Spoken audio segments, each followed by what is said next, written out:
Welcome to the latest Motley Fool scoreboard. I'm Anand Chokkavelu, and we've got longtime fools Travis Hoium and Lou Whiteman giving a 1 to 10 rating to the Moneyball stock that helps the man get data off your phone.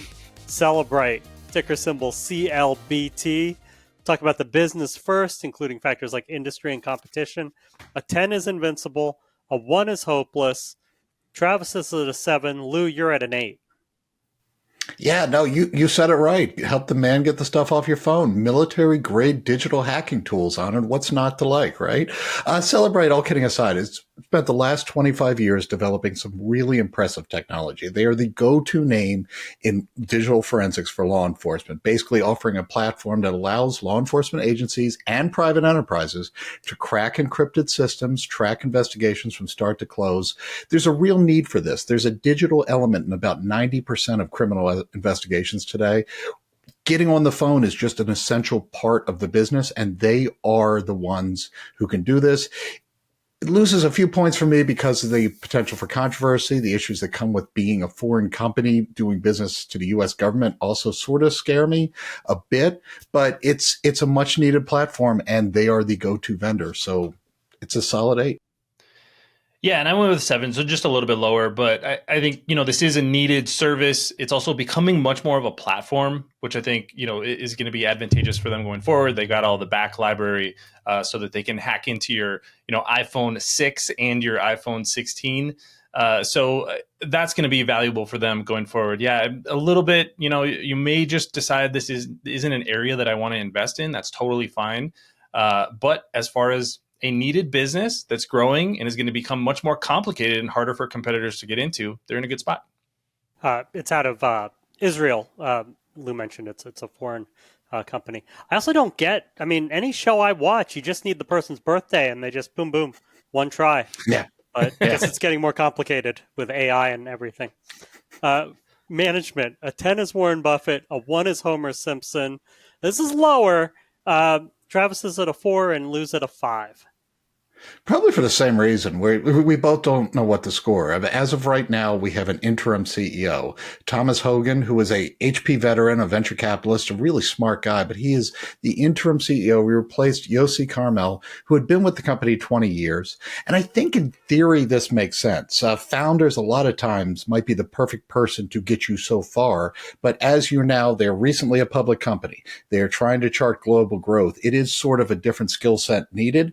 So I don't necessarily see the transition as a red flag, but they do have to get the right person, and that person has to execute. So many unknowns, so many question marks. So just right down the middle of 5. Yeah, Yossi wasn't quite a founder. I think it was employee 3 or 4. But you do have somebody who's been in that position for that long. The history of finding a really good replacement is pretty scattered. So that's why I went a little bit lower, because it's very possible that you just look back and go, wow, that succession plan didn't go very well. And it appears they didn't really have much of a succession plan in place, which is a little bit surprising. Financials, a 10 is a fortress, a 1 is yikes. Travis is an 8, Lou, you're at a 7. Yeah, so a really, really good growth story here. One of these classic, early stage growth stories. 27% revenue growth in the most recent quarter, nearly a 30% EBITDA margin, strong balance sheet with $370 million or so in cash and just a tiny bit of debt. Issue for me here in financials is valuations. The company just had their first 9-figure quarter. They had just finally did $100 million in sales, and they are valued by the market at nearly $5 billion. They're trading at 50 times the expected earnings for 2025. Now, to be fair, this is a hyper-growth story, so arguably it can support that valuation. And given the potential market size and long-term growth story, valuation doesn't necessarily scare me off here, but 7's about the best I can do given where we are and given it's more hope from here than it is established. Yeah, if we just look at the financials, that's why I went with an 8, because I think there's a ton to like. Just the one fact that I want to add in here, $250 million of unearned revenue is sitting on the balance sheet. That's because customers pay ahead of time. That's a phenomenal business. That's cash that can just sit there, earn interest. It also makes your balance sheet much better. So as the company grows, that cash pile is going to continue to grow. I just love a company that's in a position to say, great, you're going to sign a long-term contract, pay up first. Travis, let's talk about that valuation. that Lou was talking about a bit.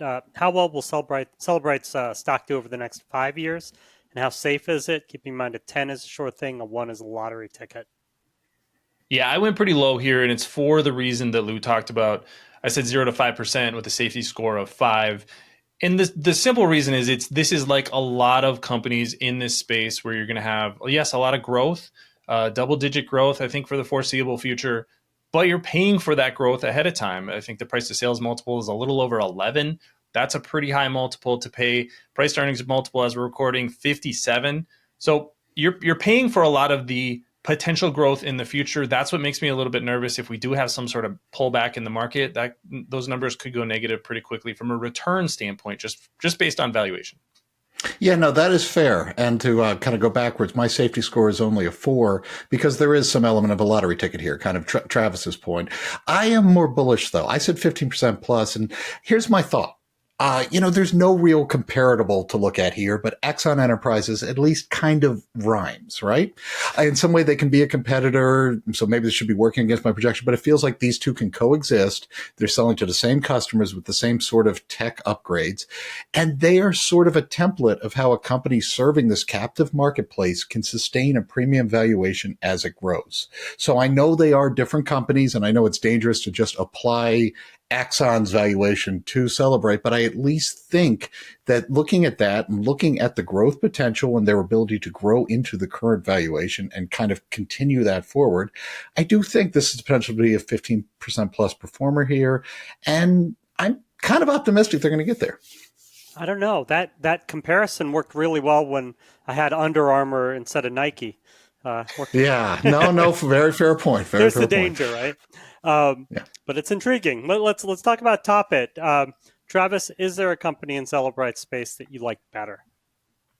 I mean, in the space, the company that I like better is Axon. Exactly like Lou said, one that I've been holding for, I think, over a decade at this point. But again, valuation is the question with Axon, just like it is with Cellebrite. Yeah, I said Axon too. Axon sort of is today what Cellebrite hopes to be. And they're also a U.S. company selling to the U.S. government, which just takes at least one little risk factor. But yeah, either way, valuation's going to get you here. Thanks to both Travis and to Lou. They've given Cellebrite a meh overall score of 6.1 out of 10. Management and safety drug down the score, but Lou thinks 15% plus annual returns are possible. And they were talking a bit about Axon. I almost said Taser. That is interesting. Look out for a new scoreboard every market day at 7 p.m. Eastern. Next up is Zoom. Till then, Fool on.